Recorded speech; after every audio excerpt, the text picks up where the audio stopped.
옛날 옛적에 숲가장자리의 작은 집에 노인과 노인이 살았습니다.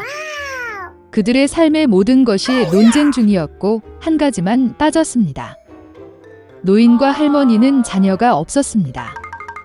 노인이 작은 남자의 모양으로 진저브레드를 구워달라고 요청했을 때 노파는 헛간을 들여다보았고 밀가루가 거의 남지 않았습니다. 그녀는 그릇을 가져다가 상자를 따라 문지르고 바닥을 따라 쓸어 넘겼습니다. 그리고 소수의 밀가루 2줌이 모였습니다. 노파는 반죽을 사어 크림으로 반죽했고 진저브레드를 탁자 위에 올려놓을 때 그것을 가져다가 팔, 다리, 머리가 있는 작은 남자의 모양으로 만들었습니다. 그리고 오븐에 넣으십시오. 잠시 후 노파가 와서 진저브레드가 구워졌는지 확인하고 그것을 창가에 올려 식혔습니다. 진저브레드맨은 씻고 누워 있었지만 갑자기 일어나 집에서 가능한 한 빨리 뛰었습니다. 창에서 벤치로, 벤치에서 바닥으로, 바닥을 가로질러 문을 가로질러 문지방을 뛰어넘어 현관으로, 현관에서 안뜰로, 안뜰에서 문까지 멀리 더 멀리. 노파는 남편에게 전화를 했고 둘 다 남편을 쫓아갔다. 그러나 진저브레드맨을 잡는 것은 그렇게 쉽지 않습니다. 이제 그는 이미 농민들이 농작물을 타작하는 밭에 도달했습니다. 지나가는 진저브레드 남자는 이미 노파와 노파 모두에게서 도망쳤다고 외쳤다. 농민들은 이 말을 듣고 그를 따라갔다. 그러나 아무리 빨리 달려도 그를 따라 잡을 수 없었습니다. 진저브레드 남자가 잔디 깎는 기계들이 풀을 깎고 있는 들판으로 달려갔습니다. 지나가면서 그는 이미 노파와 농민에게서 도망쳤다고 외쳤다. 그리고 그는 그들에게도 쉽게 달아날 것이다. 잔디 깎는 사람은 그런 조롱을 참을 수 없었습니다. 모두 진저브레드맨을 쫓아갔습니다. 가능한 한 빨리 달리지만 따라 잡을 수는 없습니다. 그리고 작은 남자를 만나기 위해 함소가 걷고 있고 그는 이미 늙은 여자, 노인, 농부 잔디 깎는 기계로부터 도망쳤으며 그녀도 쉽게 도망쳤고 외쳤습니다. 소는 화를 내고 진저브레드맨을 쫓아갔습니다. 그는 따라 잡을 수 없습니다. 그리고 그를 만나기 위해 되지. 작은 남자는 그가 이미 늙은 여자와 노인, 농부 잔디 깎는 기계, 소에서 도망쳤고 외쳤습니다. 그리고 그는 그녀에게서도 쉽게 달아날 것입니다. 돼지가 비명을 지르고 뒤를 쫓았습니다. 그녀 많이 따라 잡을 수 없었습니다. 그녀는 너무 뚱뚱했습니다. 진저브레드맨이 길을 따라 달리고 토끼가 그를 만납니다. 그 작은 남자는 자신이 이미 노파와 노인, 농부 깎는 기계, 소와 돼지에게서 이미 도망쳤다고 말했습니다. 토끼는 이 말을 듣고 그를 따라갔다. 그는 작은 남자를 따라 잡을 수 없다. 토끼만이 그를 보았다. 진저브레드맨이 달리고 늑대가 그를 만납니다. 그리고 그 작은 남자는 그가 이미 늙은 여자와 노인, 농부 풀 깎는 기계, 소, 돼지, 토끼에서 이미 도망쳤고 대답했습니다. 그도 쉽게 도망칠 것입니다. 늑대는 으르렁거리며 진저브레드맨을 향해 달려갔고 그는 피하고 최대한 빨리 달렸습니다. 늑대만이 그를 봤어요. 진저브레드맨이 달리고 있고 거대한 곰이 그를 만나고 있습니다. 그의 작은 남자는 두려워하지 않았지만 그가 이미 늙은 여자, 노인, 농부 잔디 깎는 기계, 소, 돼지, 늑대에서 도망쳤고 외쳤습니다. 그리고 그는 쉽게 그에게서 도망칠 것입니다. 사나운 곰이 그의 발을 밟고 뒤를 쫓았습니다. 그러나 곰은 빠른 진저브레드맨을 따라 잡기에는 너무 느렸습니다. 진저브레드맨이 달리고 여우가 그를 만난다. 여우는 매우 교활했지만 작은 남자는 이것을 몰랐습니다. 그러므로 그는 습관적으로 노파와 노인, 농간 기계, 소, 돼지, 곰에서 이미 도망쳤고 외치기 시작했습니다. 그는 너무 쉽게 그녀에게서 도망칠 것입니다. 여우는 끝을 듣고 그녀가 아주 늙었고 아무것도 듣지 못했다고 말했습니다.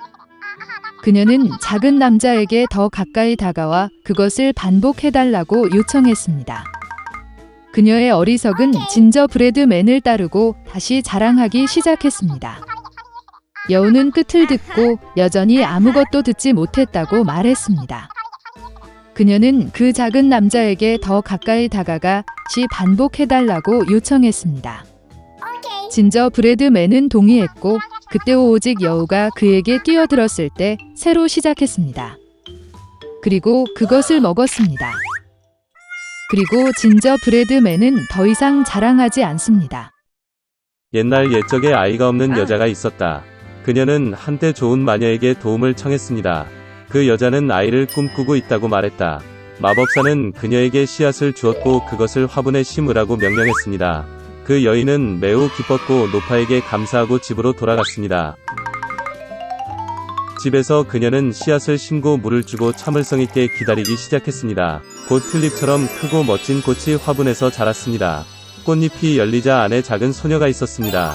그녀는 1인치도 안 되는 아주 작았습니다. 따라서 여자는 엄지 공주라고 불렀습니다. 어느 날 밤 엄지 공주가 잠이 들었을 때 축축하고 못생긴 거대한 두꺼비가 집 창문 위로 올라갔습니다. 그녀는 잠자는 소녀를 붙잡고 서둘러 늪으로 갔다. 두꺼비는 못생긴 아들을 아름다운 썸벌리나와 결혼하기로 결정했습니다. 그녀는 소녀가 달아나지 않도록 넓은 백합이 위에 강 한가운데 그녀를 심었습니다. 아침에 썸벌리나는 잠에서 깨어 집에 있지 않지만 주위에 물이 있다는 것을 깨달았습니다.